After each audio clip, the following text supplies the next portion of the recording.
দর্শক, ভিডিওটা স্কিপ করবেন না, কারণ আপনি এখন এমন এক জায়গায় ঢুকতে যাচ্ছেন যেখানে ঢুকলে সময়ের হিসাব হারিয়ে যায়। এই হাটে না আছে কোনো শপিং মল, না কোনো দামি ব্র্যান্ড, তবুও প্রত্যেক শুক্রবার এখানে জড়ো হয় শত শত মানুষ। আজ দেখাবো আপনাকে গোপালপুর হাট, টাঙ্গাইল। শেষ পর্যন্ত না দেখলে মনে হবে কিছু একটা মিস করে ফেলেছেন। রাস্তার দুই পাশ দিয়ে শুরু হয় হাটের গল্প। দুই পাশে সারি সারি দোকান, কেউ ডাকছে, কেউ দরদাম করছে, কেউ শুধু দাঁড়িয়ে দেখছে। এখানে কেউ তাড়াহুড়ো করে না, কারণ এই হাটে সময় নয়, মানুষই সবচেয়ে দামি। এবার একটু নিচে তাকান, ফুটপাতে বসে থাকায় এই মানুষগুলো, এরা বিভিন্ন ধরনের পণ্য সামগ্রী বিক্রি করছে। কেউ বিক্রি করছে বীজ, যেখানে একটি ছোট্ট প্যাকেটের ভিতরে লুকিয়ে আছে পুরো একটা মৌসুম। কিভাবে হালি মানে চারটিয়া কত? চারটের দাম কত? এই চারটে 50 টাকা। আর এগুলো একটু উঁচু করেন তো দেখি, কত বড় বড় মূলা। এই চারটে 40, মানে একটার দাম 10 টাকা পড়তেছে। এ কিসের শাক চাচা? কুইটা শাক ভাই। ফুটের শাক হ্যাঁ। কয় টাকা করিয়া? মুড়া 5 টাকা কিরা ভাই। এইগুলো 5 টাকা এক আটি। হ্যাঁ, এক আটি 5 টাকা। বিক্রি হচ্ছে? হ্যাঁ, বিক্রি করতেছি। আচ্ছা।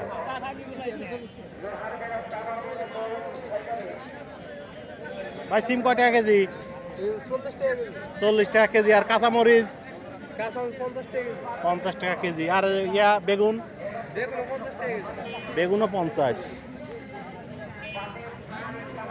এটা কি চার দিয়ে একালি নাকি? একালি কয় টাকা? 30 টাকা 25 টাকা। একটু উঁচু করেন তো দেখি, 20 টাকা। একটু উঁচু করেন। উঁচা করুন। বড় দেখে দেখে হাওয়ান যখন মাইকে নিয়ে। আচ্ছা ঠিক আছে।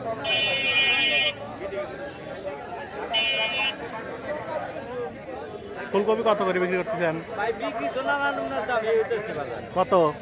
20 থেকে নিয়ে 30 টাকা। 20-30 টাকা কেজি। আর পেঁয়াজ কত বিক্রি হচ্ছে? কাঁচা পেঁয়াজ 40, নতুনগুলো। আর পুরাতন নাই? কেশর কত বিক্রি করতেছেন? কেশর 60 টাকা। 60 টাকা কেজি।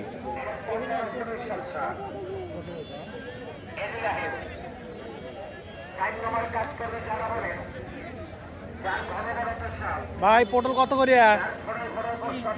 30 টাকা কেজি। আর সিম? সিম 50।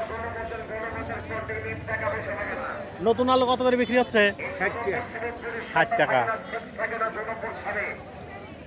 অল্প বর্ষে বাচ্চাদের মাথার মুখ শিশু গরম থাকে। গণপরিষদে হাট দেয় গণপরিষদে। লাউ কয় টাকা পিস?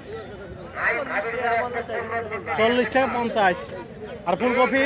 ফুলকপি ভাই 30 টাকা 25 টাকা। 25-30। আর পাতা এগুলো কত করে? 50 40। কেজি না পিস?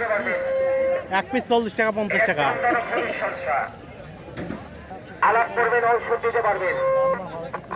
এটা আয়ুর্বেদ ওষুধ নয়, এটা আয়ুর্বেদিক চিকিৎসা। হ্যাঁ, খালি চিন্তা করে রোগ নাই, বেদি নাই, সুস্থ সবে খান, সুস্থ বডিতে। কারো সংসারের খাবার, কারো সন্তানের ভবিষ্যৎ। ভাবুন তো, এই বীজ থেকেই একদিন হয়ে উঠবে লাউ, সিম, মরিচ। আর একটু সামনে যেতেই ঝাঁঝালো গন্ধ, কাঁচা আদা, মাটি লেগে আছে এখনও। এই আদা শুধু রান্নার জিনিসই না, এই আদা মানেই শীতের সকাল, গরম ভাত আর মায়ের হাতের তরকারি। আদার পাশেই হলুদের রং দেখে চোখ জুড়িয়ে যায়। এই হলুদই একদিন যাবে আমাদের রান্নাঘরে, আবার কোনো বাড়ির গায়ে মাখা হবে হলুদ অনুষ্ঠানে। একটা হাট কতজনের জীবনের সাথে জড়ানো। এখন এই জায়গাটি খুব মনোযোগ দিয়ে দেখুন, মিষ্টির দোকান, আর ঠিক তার পাশেই গরম গরম পুরি তেলে পড়ার সাথে সাথে যে শব্দটা হয়, ওটাই এই হাটের আসল মিউজিক।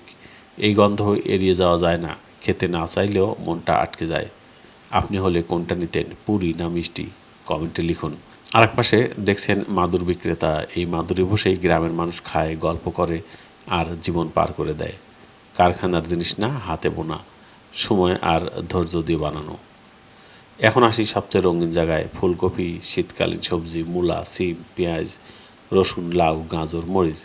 এখানে সবজি শুধু বিক্রি হয় না, এগুলো প্রকৃতি নিজের শক্তি দেখায়। লাউ কত করে, আলু বেগুন কত করে বা? 40 টাকা। আর সিম? সিম 50। এই কাঁচা টমেটো কত করে? 40।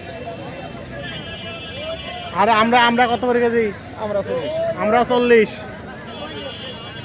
আলু কোনটা কত? লালটা কত? এটা কত? সাদাটা কত? 60 লাল 80 টাকা ওটা 60 এটা 80 আর এটা 60। আর শশা?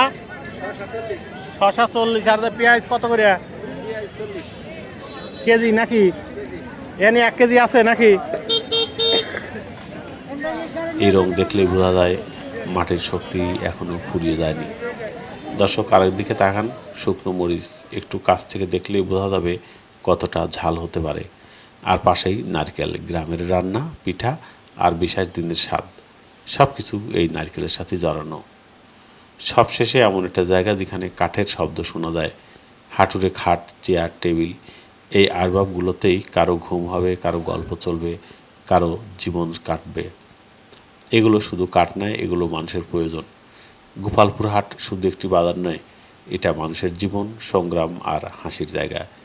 এই ভিডিও যদি আপনার মনে একটু হলেও নাড়া দিয়ে থাকে, তাহলে ভিডিওটি শেয়ার করুন, কারণ এই হাটের গল্প আরও মানুষের কাছে পৌঁছানোর দরকার। কমেন্টে লিখুন আপনি কোন হাটের ভিডিও দেখতে চান পরের বার। কত করে বিক্রি করতেছেন? বিক্রি করতে কে চাচা নাকি? চাচা বিক্রি করতেছে এ চাচা, ভালো দাম এই যে ওটার দাম কত? ওই যে ওই সামনেরটা তোলেন একটা। হ্যাঁ হ্যাঁ, এটার দাম হলো 130 টাকা 130। বাবুর কাছে কথা